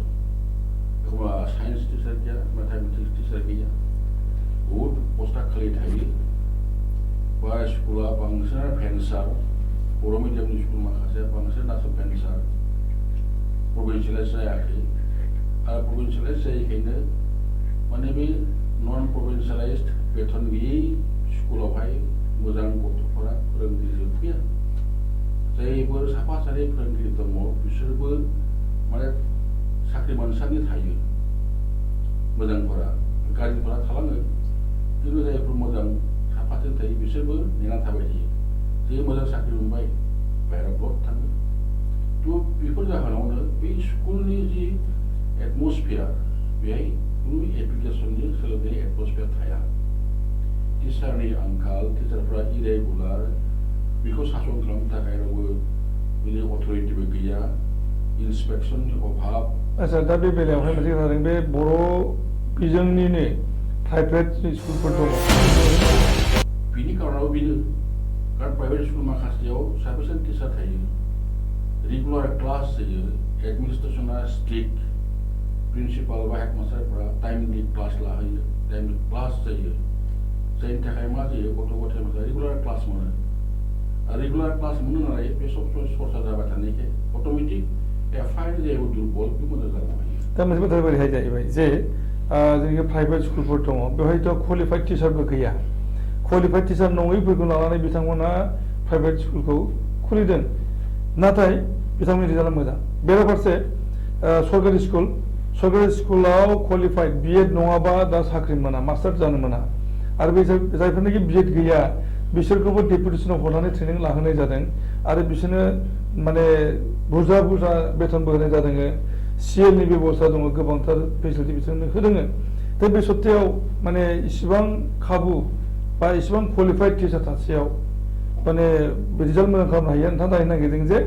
माने फोरोंगिरिनि रेसपन्सिबिलिटिया गैया जानायखायनो जादों बेयो जानाया जाबाय जे नोंगौ दा जाबाय रिसेन्टलि बिए बिएड पिएचडि बिएड लाबाय आगोलाव गैयामोन खिन्थु बे बिए बिएड कन्डिसनाबो आरोबाव मा खालामबाय प्रब्लेम क्रिएट खालामबावबाय कारण बे रोखोम क्वालिटिनि मानसियानो गैया आरो बिसेसकरि बर' मिडियामावहाय साइन्स टिचाराथ' बिराद अभाब मेथामेटिक्स साइन्स टिचारा बिराद अभाब जायो आरो इंलिस जाय गोरों मोजां मानसि बेयो गुबुनाव चान्स मोनखाय साहाबि थाब थाब थाङो ओमफ्रायहाय फैदोङो इउएन एकाडेमि बायदि बाथ्रा बा बे बर' मिडियाम स्कुल प्राइभेट स्कुल दहाय बुंनाय रेगुलार ओमफ्राय जायफोरबो आसलथे मा हाई स्कुल बायदियाव फोरोंनो थाखाय एकदम बिएससि एमएससिनिथ' नों बाथ्रा नाङा ना आरो बा फार्स्ट क्लास पास जानाय मानसि नांगौ जालायनाय नङा बिसोर इन्टारमिडियेटब्लाबो बेहा जुदि मोनसे रेगुलार मोनसे माबा थायोब्ला रेगुलारिटि बेखिनिखौ बे आरामसे टेक खालामनो हायो गावबो ट्रेन आप जायो सोलोंनो हायो फोरोंनोबो हायो बे डिपेन्ड खालामो फोरोंगिरिनि सायाव आरो एडमिनिस्ट्रेसना बेखौहाय बाध्य खालामनो हानायनि सायाव खिन्थु जोंनि मा जायो गभर्नमेन्ट स्कुल माखासेया साख्रिखौ गभर्नमेन्टनि सानाव लायो थांनाय थायैया माने बारा गिदिर बाथ्रा नङा आरो गुबुन फारसे जे गभर्नमेन्ट स्कुलनि टिचार माखासेखौहाय एखनबा लाङो माबा NRC बानायनायावहाय एखनबा लाङो उमुगावहाय एखनबा लाङो तमुगावहाय नै इलेक्सन नामावहाय हाबि जाबाय खामानियावसो ओरैबायदि एंगेज खालामो जायनि थाखाय थाङै थाङै स्कुलावहाय दङब्ला 10 जन टिचार 7 बाहेरायाव थाहैयो 7 जन थाहैयो बे रोखोम अबस्था सोलिगासिनो दङ सोलिबाय थादोंबो जायनि थाखाय बे स्कुलाव माखासे टिचारनि अभाब आरो 2 नम्बरा जाबाय जे टिचार माखासेया गावसोरबो इरेगुलार खाथारो सुजुग लायो आरो सासे टिचारानो गासिबोखौनो फोरोंनो हाखाया बे सम्भब नंखाथारा बेफोर जाहोनाव मा जादों माने गभर्नमेन्ट स्कुलाव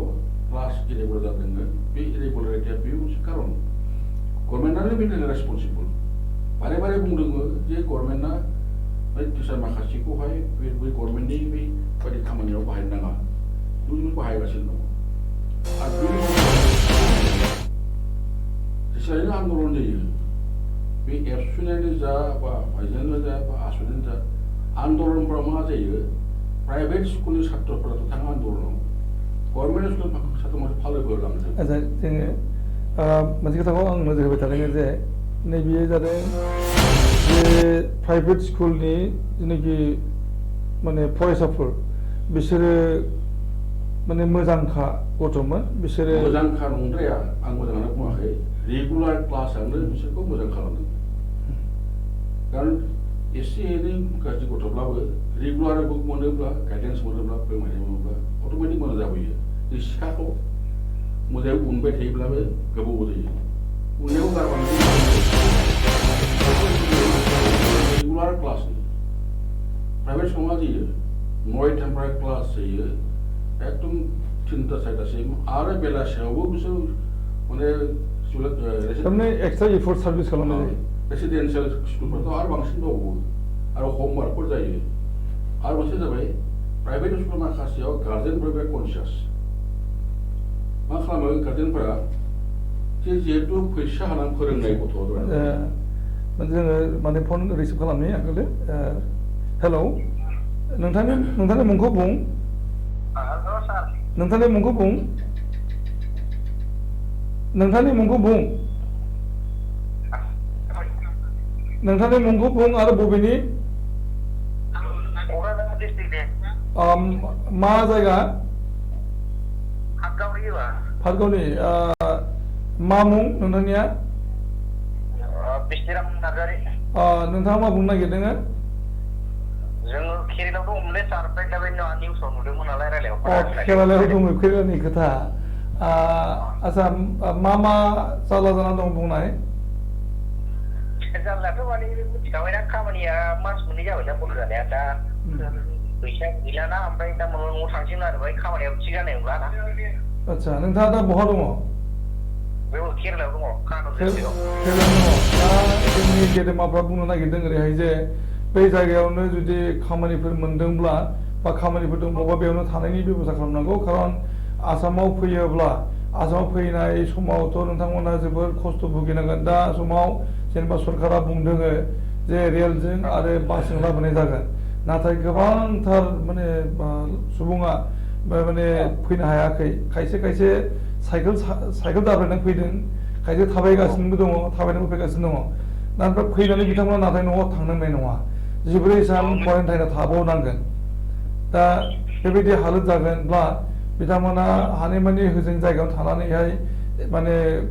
खामानिखौ मावनो नाजानांगौ बेखौ बुंनो नाजानाय जादों नाथाय नोंथांमोना खामानिखौ जुदि मोनाखैब्ला थ' साननो गोनां जाहैबाय बाथ्राया आरो जायाखै माने जोंनिया ओरैनो खामानियानो दा अखानि बोथोर नालाय बायहेरायावसो आरो जोंनि खामानिया आच्छा बेनिफ्राय मोनसे खोथा जादों ओरैहाय जे गावबा गावनि फैसा खरसा खालामनानै टिकेट बुकिं खालामनांगोन ट्रेननि टिकेट एबा बास बुकिं खालामनांगोन बेखौ बुंनाय जादों दा नोंथांमोनहा केरेलायाव दं नालाय नोंथांमोना जेब्लानाखि बै सरकारनि जे माबा हेल्प डेस्क दङ हेल्प नाम्बार जे होनाय जानबुं नाम्बार बेहाय डायल खालामनानै नायदो आरो केरेलायाव माने सानैसो गेदेमा दङ मुम्बाइ बड' एस'सियेसन दङ बेंगालर बड' एस'सियेसन दङ बिथांमोनजों नोंथांमोना जगाजगाव थाबाय था आरो बिथांमोना नोंथांमोनखौ सुंथानायनि राहाखौ लानाय जागोन आरो बे बेंगलर बड एसोसिएसन एबा मुम्बाइ बड एसोसिएसननि गेदेमामोनजों बे दैदेनगिरिमोनजों माने जोंनि बड'लेण्डनि एबा आसामनि गेदेर गेदेर माने फालांगिरिफोर आरो गेदेमा सुबुंफोरा जगाजग खालामबाय थादों आरो बिथांमोना देहा परामर्श नोंथांनो होगोन आरोखि बोसोनफोरखौ होगोन नोंथांनो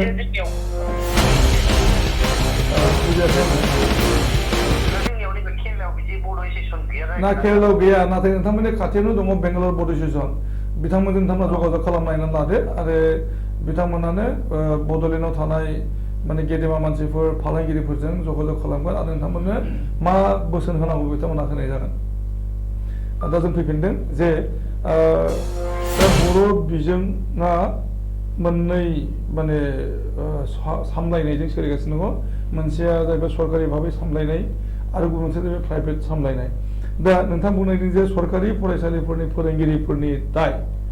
बेराफारसे आं जुदि बुङोब्ला प्राइभेट फरायसालिफोराबो दाय दङ मानो होनना बुङोब्ला प्राइभेट फरायसालिफोरा मोजां फरायसाफोरखौ पिकआप खालामबाय आरो प्राइभेट फरायसालियाव मोजांथार सोलोंथाइ होयो होननानैहाय मोजां माने छात्रफोरखौ फरायसाफोरखौ बिथांमोना पिकआप खालामो न' थांनानै रिकुवेस्ट खालामहैयो गावसोरनि फरायसालियाव एडमिसन होनांगौ होननानै दा बे बेलायावथ' मोनसे प्रब्लेम क्रिएट जाबाय थादों आरो सरकारि फरायसालिनि फोरोंगिरिफ्राथ' बे खामानिखौ मावनाय जाया बे सार्भिसखौ होनाय जाया जे फरायसा बुथुमनायनि बाथ्राखौ साननो हाया दा बे हिसाबैनो बेबो जानो हागौ जे प्राइभेट फरायसालिफोराबो मोनसे माने जेंनानि जाहोन खालामना होदों बियोथ' कमार्शियेल बाथ्रा जाबायथ' प्राइभेट स्कुल माखासेया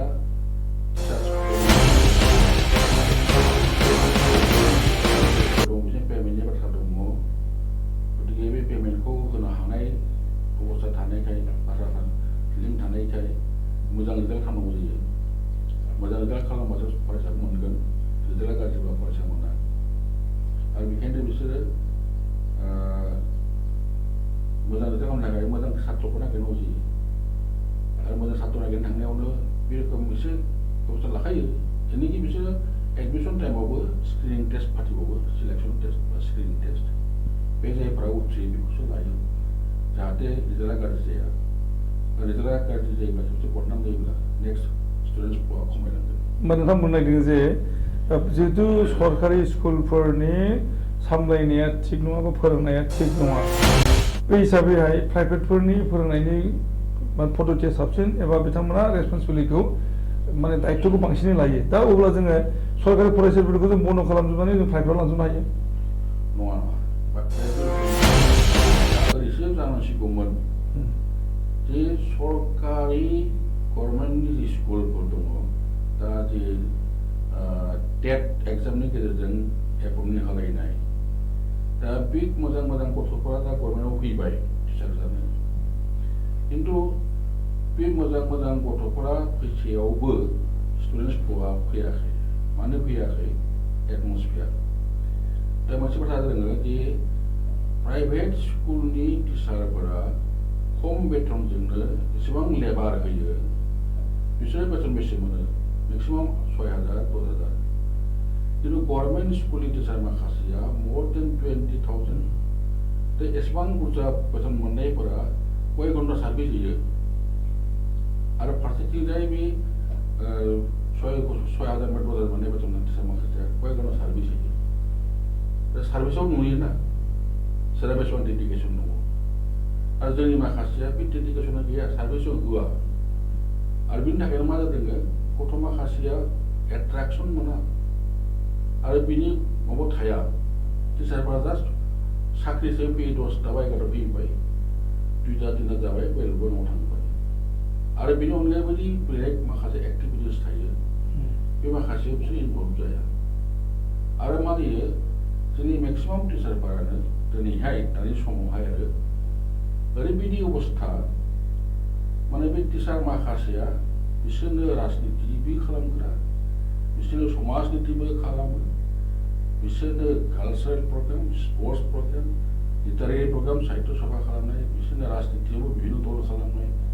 सब बिसोरनो मावजोबो थ' बेफोरबायदि मावबाय थानाय समावहाय बिसोर मा सम मोनो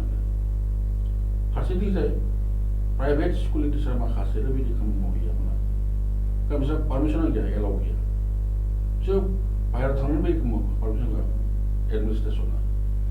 बिसोर पलिटिक्सबो गेलेहैनो मोना साहित्य सभानि नामैहाय बिसोर सानथाम सानब्रै गामिखौ कनफारेन्स गाहैनोबो हाया साख्रि मोनदों नोंनि खामानिया बेखौ मावनांगौ बे जादों जिनिसा आरो जायनि थाखाय बिसोर क्लोज टिचार माखासेया जानायखाय बिभिन्न बबे चेप्टारावहाय मा लेसन दङ मा फोरोंगिरिफोर दङ फुरा थाजोब जोंहा गोबांथार सम गैया एसेल' सम जोङो सावरायनो लाबोदों गोबांथारै दा बाथ्राया जादों मा जे जिहेतु बर' बिजोंनि प्राइभेट स्कुलफोर दङ बै प्राइभेट स्कुलफोरा एनरलमेन्टखौ गोगा खालामबाय थादों सरकारि स्कुलनि थाखाय सरकारि स्कुलफोरा दिनै माने मोनफा मोनफा एसेमब्लि जानो थांगासिनो दङ आरो बिसोरखौ एडजास्टमेन्ट गुबुन फरायसालिजों फोनांजाबनाय राहा लादों गोबां फरायसालिफोरखौ बन्द खालामना लागै हमदों सरकारा एनरलमेन्ट गैया होननानैहाय आरो माने मोजां रिजाल्ट होनो हायिनि दाय होनानै दा बेफोर जानायाव बर' बिजोंनि फरायसालि सरकारि फरायसालिफोरा जुदि मोनफा मोनफा जोबलांजोबोबा उन समाव प्राइभेट फरायसालिफोरनि हालोदा गाज्रि जाहैगोन बेराफारसे एनरलमेन्टआ गैयिनि खारनैनो जुदि बर' बिजोङा गैया जायोब्ला फोरोंगिरिफ्राबो साख्रिनिफ्राय आरो माने होखारनायनि बेबस्था जानो हागौ आरो मोनसे समाव ओरैबायदि जानो हागौ जे माने बर' फोरोंगिरिया गैया जानो हागौ मोनफानिफ्राय मोनबा फरायसालि बायै साफा फरायसालिफोरखौहाय माने फोरोंगिरिफोरखौहाय माने माबा खालामबाय मा होनो बेखौ विलुप्त खालामबाय पस्टफोरखौ गुबुन एडजास्टमेन्ट खालामबाय दा बे हिसाबैहाय माने जुदि बर' फरायसालि सरकारि फरायसालिफोर थालाबा मोनसेबो थालाबा बिनि माने उन रिजाल्टआ प्राइभेटआव थांजोबनो हासिगौ बेबो जोंनाव फैनो हागौ दा प्राइभेटआव जुदि फैजोबोब्ला मा उसुबिदा दं जोंहा प्राइभेटआव फैजोबनायावथ' उसुबिदा गैया बे मा जागोन मालिकनि आन्दाराव थाहैगोन मालिकनि सासारिटा फैगोन बिसोरो गावसोरनि खुसिखौ खालामो नाथाय एकाडेमिक मोनसे डेभेलपमेन्ट एबा इक'नमिक मोनसे फ्ल' मोनसे लाबोनाय जागोन बेयो फैगोन कम्पिटिसन जागोन गावसोरनि गेजेराव कारण प्राइभेट स्कुलाथ' मोनसेल' थाया प्राइभेटजों प्राइभेटजों कम्पिटिसन जालायगोन बे कम्पिटिसनावहाय न' डाउट मोजां मोनसे मा फैगोन खिन्थु अब्ला मा जागोन एडुकेसन इज नट फर अल जायहा फैसा खरस खालामनो हानाय क्षमता दङ बिसोरनि थाखायल'सो एडुकेसन जागोन जायहा फैसा खरस खालामनो क्षमता गैया बिसोरनि थाखाय एडुकेसन गैया जालांगोन साधारन मानसि माखासेया कमप्लिटलि एडुकेसननिफ्राय आउट जालाङो कारण प्राइभेट स्कुलाव फैसा होनांगोन फैसा होनायाबो क्षमता गैयाबाथ' फैसा होनो हायाबाथ' फैनो मोनखाया दा होमबा एनरलमेन्ट गैयिनि खारन नोंथाङा दायखौ एनरलमेन्टखौहाय लाबोनाया आरो लाबोयो एनरलमेन्टखौ लाबोनो हायैया मा जादों जोंनि आथिङाव जों गावनो गाव रुवा दाना लानाय बायदि बुस्थु जागासिनो दङ कारण गभर्नमेन्ट स्कुलफोरा सब जुदि लकडाउन जाजोबोब्ला बन्द जाजोबोब्ला टिचार्सआ बन्द जाजोबोब्ला गासैबो बन्द जाजोबोब्ला मा जागोन बे एमप्लयमेन्टल' नङा एटमसफेयारानो ओरैबायदि जागोन जे रुरेल एरियायाव गामि ओनसोल माखासेयाव खुनु एडुकेसन थानाय नङा जेरैहाय जोंनि बेहायनो जे एकदमबारे भुटान बर्डार माखासेयाव जायफोर दङ गोरिब अथच बिराद मोजां सुजुग सुबिदा मोनोब्ला बिसोर मोजां मोसानो हानाय टेलेन्ट दङ बिसोरहा केपासिटि दङ बिसोरनावहाय खिन्थु सुजुग सुबिदा मोनैनि थाखाय बिसोर सिगांनो हानाय नङा टाउननि गथ' माखासेया एसे एनै जायहा टेलेन्ट दङ बिसोरबो सिगांगोन मानोना बे रेगुलार कालसार मोनगोन फैसाबो दङ अर्थात थाङै थाङै मा जागोन न' मानि न' एडुकेसन आंनिफ्राय मोनसे इन्टारेस्ट आरो बे मा जागोन जाथिया जौगानाया बिसोरबो जागोन सन्देह जागोन कारण बे इंलिश मिडियाम बा बे लाख थाखा खरस खालामनानै फरायनाय गथ' माखासेया बिसोरो बे लाख थाखाखौहाय नाजाखाजोबगोन गतिके बिसोरो सेल्फ सेन्टार्ड जागोन मानि ओरिएन्टेड जागोन जाथि कालसारा बिसोरो सेकेन्डारि जागोन बिसोर बिजोंखौ नांजानाय खोथा गैया आरो बिसोरो बर' मिडियामनि थाखाय बिसोर फरायाबो जानो हागौ इंलिसबो खालामनोबो हागौ जोङो माने फोजोबनाय फारसे थांनो नागिरदों जोंहा गोबां सम गैया जोङो सावरायबाय थादों बर' बिजों आरो बर' बिजोंनि थामोनथा बे आयदायाव जोङो गोबांथार सावरायनो दंबावो जाय बाथ्राखौ जोङो एसेल' समजों फोजोबनो हाया जोंनि बे दिनैनि जेनाखि हाबाफारि बेयो मोनसे बाथ्रा बुंनो सानदों जे बर' बिजोङा बा बर' रावा एथ' सहजै जोबस्रांनायनि अबस्थायाव दा गैया बरं बर' रावा जों जुदि एसेल' एफर्ट होयोब्ला माबानो होदों ओरैबायदि मोनसे फिउचार दङ डेन्जार एन्ड डेन्जार हाबो बेखौनो बर'आ आउट अफ डेन्जार ओरैबायदि मोनसे लेंगुवेज बियो खिन्थु जों बेखौ दाबो बुजि रोङाखै साननो रोङाखै मानसि माखासे बेखौ नाजायाखैबो नेर'सो लागासिनो दं ओरैनो नायनो थाङाबो जे बर' रावखौ आगोलाव जोङो खालि क'क्राझार चिराङावल' मिथियोमोन दिनै सारा आसाम मिथिजोब्बाय बेल' नङा दा दिनैहाय नर्थ बेंगलसो गोसारहैबाय नेपालाव थांबाय बे माखासे फैजोब्बाय बांलादेश हाबि त्रिपुरा बिसोरखौबो जोङो दिनैहाय बर'निनो मोनसे लकेल लेंगुवेजजों रायज्लायग्रा होनना मिथिबाय बे माखासे फोजोबनो लादोंमोन दा बर' रावा दिनैहाय स्टेट लेंगुवेजल' नङा बे मोनसे इन्टारनेसनेल लेंगुवेजजों थांगासिनो दङ आरो खाबुमोन दा बे जिनिसखौहाय जोङो बोरैहाय महर होनो हायो बेखौसो मावनो गोनां खामानि दङमोन जोङो बर' रावा गुबुननि बायदि मोनसेल' सोदोब रायज्लायजाग्रा राव नङा बियो बे ओरैबायदि गुवार राव ओरैबायदि हिस्ट्रि दङ बेकग्राउन्ड दङ कालचार दङ थ' बेहा फिउचारा बिराद ब्राइट दाबो दङ खिन्थु जोंहा बे रोखोमै मोनसे नाजानाया फैयाखै मानसिफोरनि गेजेराव बे एवारनेसा फैयाखै आरो गावनि जाथिनि कालचारनि लेंगुवेजनि सायावनो नलेजआ जौसाराखै गोजोननाय नोंथांनो दा जोङो सावरायबाय थादों सावरायदों बर' बिजोंनि थामोनथा आरो जोंनि जों बे बेलायावहाय दिनै गोबांथार सावरायनानै फोजोबनो हाया गोबांथार समनि गोनांथि आरो गोबांथार बानबुंथि दङ दा जों मोनसे खोथाखौ नोजोर होबाय थादों जे बर' बिजोंनि फरायसालिफोरा सरकारि फरायसालिफोरा गंफानिफ्राय गंफा एबुलेसन थांगासिनो दङ सरकारा माखासे मानि रिजन होनानै माखासे मानि फरायसालिफोरखौ दानो लागै हमदों एनरलमेन्ट गैया एबा बहाबा इनफ्रास्ट्राक्चारनि क्राइसिस बेखौ बुंनाय जादों दा बैफोर बानबुंथिजों दिनैखि मोनफा मोनफा फरायसालिफोरखौ दानो थांबाय थादों दा बेनि सायाव जोंहा खुद्रिनाय फैयो बा खुद्रिनाय दिन्थिबाय थादों जोंनि बर' गौथुमफोरा एबा बर' सुबुंफोरा नाथाय जोंनि एक्सुवेल रियेलिटिखौ जोङो दांग्रोमनो हायाखै एबा सिङाव हाबनो हायाखै जों बेखौ मोनदांबाय थादों बाथ्रा जाहैबाय जे दिनैनि समाव प्राइभेट फरायसालिफोरा जिबायदि मोजां रिजाल्ट खालामदों बेबायदि रिजाल्टखौ सरकारि फरायसालिफोरा दिन्थिनो हायाखै बिनि थाखाय सरकारि फरायसालिफोरा माने जार्लायाव गोग्लैदों जों बेखौ थोंजों बुंनो हायो आरो बेराफारसे मोनसे खोथाखौ जों बुंनो गोनां जादों जे प्राइभेट फरायसालिफोरनि थाखायनो सरकारि फरायसालिफोराबो जार्लायाव गोग्लैदों मानो होनना बुङोब्ला प्राइभेट फरायसालिफोरनि फारसे जेनाखि लोब लोब फरायसाफ्रा थांगासिनो दं एबा गार्जेनफ्रा गावनि गथ'फोरखौ एडमिसन होनो थांगासिनो दङ जाहोनाव माने सरकारि फरायसालिफोरनि एनरलमेन्टआ गैया जाबोबाय थादों आरो बेराफारसे गोबांसे बानबुंथि नागिरदों जे जोंनि बिमा बिफाफोरा गथ'फोरखौ खम खांनो लागै हमबाय आगोलाव जोंनि बिमा बिफाफ्रा साबा साद' सासेनि साजियालागै गथ' खाङोमोन दिनैनि समाव सासेल' खाङो आरो खायसेफ्रा हाबाखौनो लायालासिनो थायो ओरै बुंनाय जादों खायसे खायसे हाबा लायालासिनो बोरायबाय खायसे खायसे हिन्जावफ्रा मोजां मोजां माने महर गोसा सिख्लाफ्रानो आदुंगारि जानानै दंसै बेबायदिबो बानबुंथि फैनाय जादों गोबांथार बानबुंथिजों बर' बिजोंनि थासारिखौहाय थास्लिमनो नागिरनाय जों नुनो मोनदों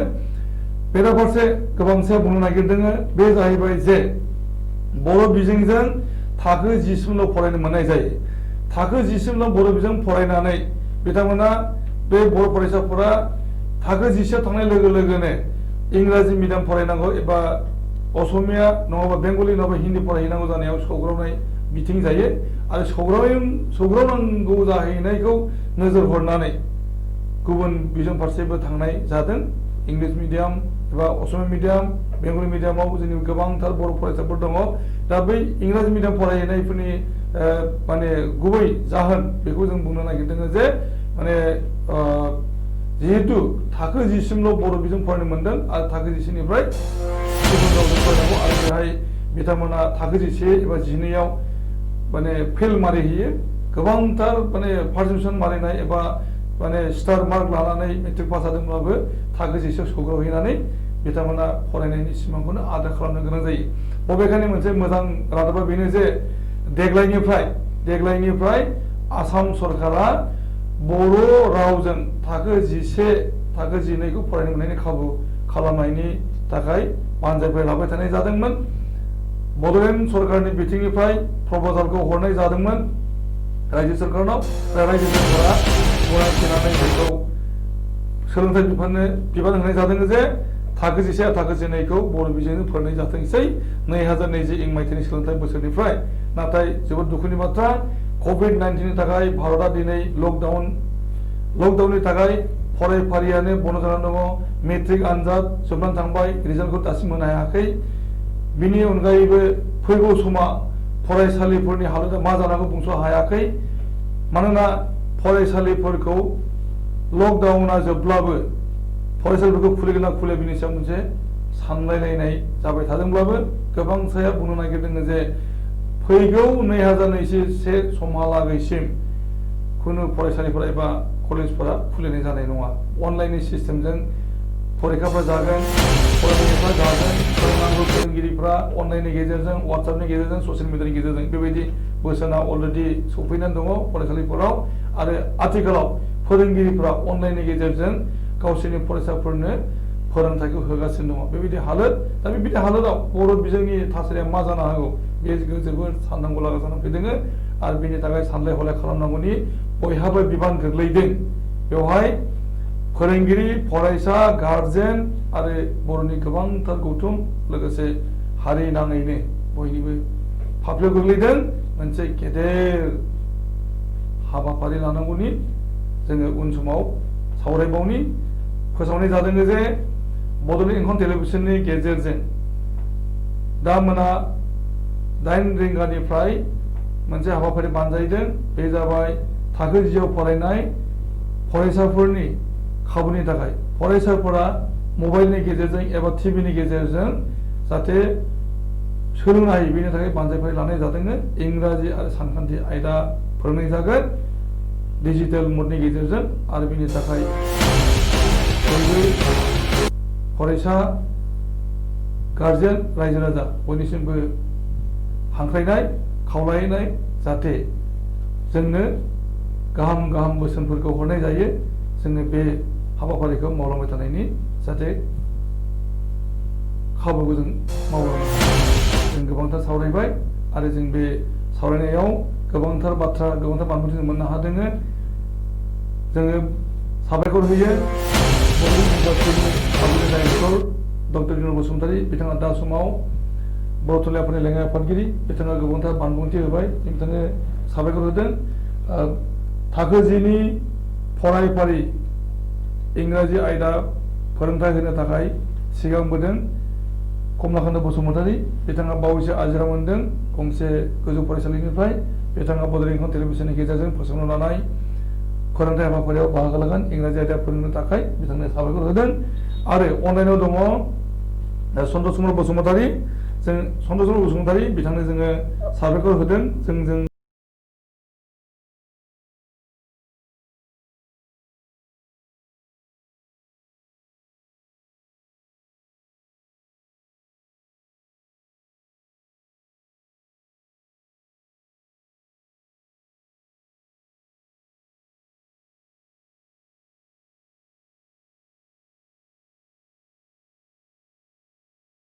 जोंनि गोजोननाय बावहरनाय जादों